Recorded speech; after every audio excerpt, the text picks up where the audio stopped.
देखिए, शुक्र है, शुक्रवार है। क्या बेहतरीन तेजी का माहौल है बाजार में। और सुबह शायद ही किसी ने सोचा हो कि आज 25,000 और 56,000 के पार निफ्टी और बैंक निफ्टी निकलेंगे और टिकेंगे भी। तो बेहतरीन तेजी के माहौल में अब बचा है 1.5 घंटा।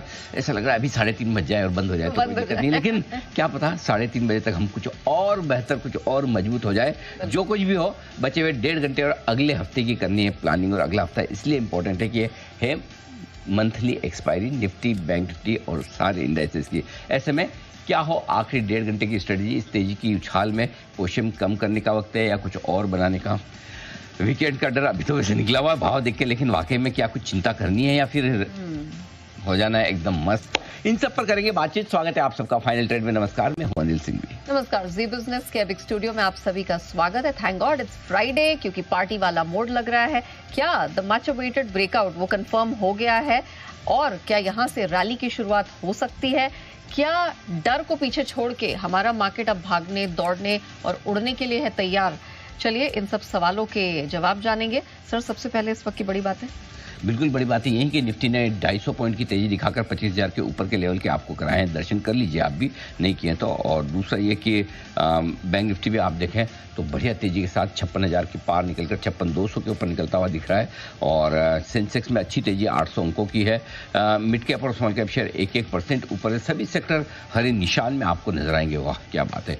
3 दिनों की तेज गिरावट के बाद मिड और स्मॉल कैप शेयर उछले हैं आज तगड़ी उछाल दिखाते हुए 1% के आसपास की। डाउ फ्यूचर्स की गिरावट 150 पॉइंट की थी, घटकर अब 0 टाइप्स रह गई हैं। समझ तो लेंगे, मतलब नहीं गिर रहे हैं। डाउ फ्यूचर्स मना कर नहीं गिरेंगे भाई, ठीक है।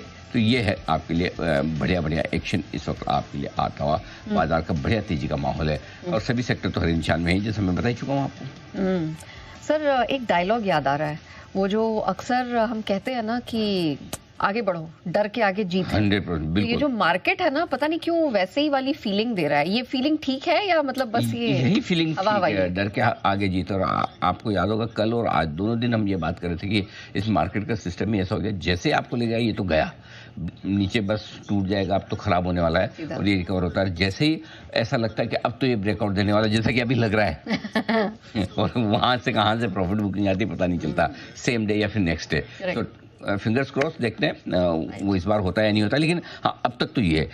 कल का जो बाजार था, जिस तरह से मिड कैप स्मॉल कैप लहूलुहान हुए, 2% घटे, कोई सोच नहीं सकता था कि आज हम 25,000 के दर्शन करेंगे। कल का तो छोड़िए, उसके अलावा आज सुबह का भी माहौल ऐसा ही था, जिसको देख के लग रहा था कि हम 25,000 के पार निकल पाएंगे या नहीं निकल पाएंगे, क्योंकि सारे खराब संकेतों के बीच ही शुरुआत कर रहे थे हम तो। करेक्ट। सो दोनों तरफ लग नहीं रहा था। और कल की मंदी के बाद आज जिस तरह का तेजी का माहौल है, ये अनएक्सपेक्टेड है। मैं फिर वो कहूँगा बाजार की खूबी और खासियत यही है, आप मंदी सोचेंगे तेजी हो जाएगी, तेजी सोचेंगे मंदी हो जाएगी, है अभी तक रेंज के अंदर ही। और ज़्यादा बुलिश अगर आप होंगे तो बिकवाली भी आ जाएगी, ज़्यादा मंदी में होंगे तो खरीदारी भी आ जाएगी। लेकिन एक अच्छी चीज़ जो है वो ये कि आज के सेशन में तेजी और मंदी तो रोज चलती रहती है और रोज होती, कोई पहली और आखिरी बार नहीं हो रही। लेकिन स्क्रीन पर पूरी की पूरी जो रिकवरी बनी है आज बाजार में, ये काबिल तारीफ है। आज का आप चार्ट निकालिए निफ्टी और बैंक निफ्टी का, दोनों का। ऐसा नहीं कि गैप से खुलकर किसी को मौका नहीं मिला।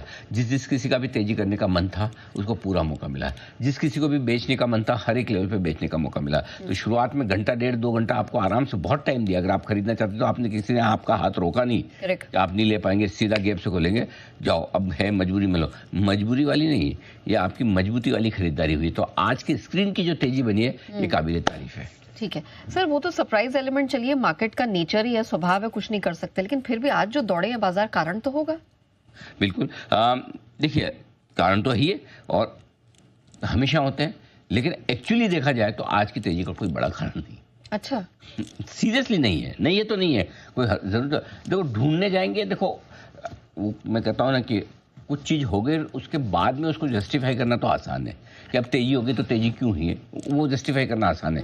लेकिन ऐसे अपरेंटली कोई बड़ा कारण देखे जाएंगे तो कौन सा इजराइल, ईरान, अमेरिका के बीच में कुछ ऐसा कुछ खास हो गया, कौन सा कच्चा तेल आपका ठीक है 78, 79 से 77 आ गया, कौन सा 75 से के नीचे या 72, 73 आ गया, वो भी कोई ऐसा खास गिरा नहीं है। सो ऐसा आप ढूंढने जाएंगे तो कोई बड़ा कारण नहीं है। लेकिन कुछ इंटरनल्स हैं बाजार के जो इस बात की इशारा करें कि बाजार में मजबूती क्यों हुई। पहली चीज़ तो ये कि पिछले 2-3 दिनों से एक लड़ाई चल रही थी बाजार में। 3 दिनों से आप देख रहे हैं, एफआईज और घरेलू फंड दोनों खरीदारी के आंकड़े दिखा रहे हैं और 3 दिनों से बाजार नेगेटिव बंद हो रहे हैं। इसका मतलब कोई तो बेच रहा है। बेचने वाले कौन है? रिटेल। रिटेल से मेरा मतलब है retail, HNI, prop books, PMS, इस तरह के जो लोग हैं। तो एक लड़ाई जो चल रही थी, एक तरफ रिटेल, एक तरफ बड़े इन्वेस्टर्स है, FIDIs हैं, एक तरफ बाकी बाजार की ताकत है। तो इन दोनों के बीच में पैसे की ताकत भारी पड़ी है। FIs और घरेलू फंड दोनों जो लगातार पैसा लगा रहे हैं, इनकी ताकत भारी पड़ती हुई दिखी है, पहली चीज। दूसरी चीज ये कि पोजीशन के लिहाज से भी और सेंटीमेंट के लिहाज से भी, दोनों लिहाज से बाजार बहुत ओवरसोल्ड हो गया। कैसे? FIs की इंडेक्स लॉन्ग पोजीशन 22% पे ही चल रही है, जो कि बहुत कम है। कल रिटेल ने जिस तरह से 2% की बिकवाली दिखाई और सेंटीमेंट के लिहाज से ऐसा लग रहा था, और जिस तरह से खराब खबरें रोज सुनने को मिल रही है, ऐसा लगता है बाजार तो गया।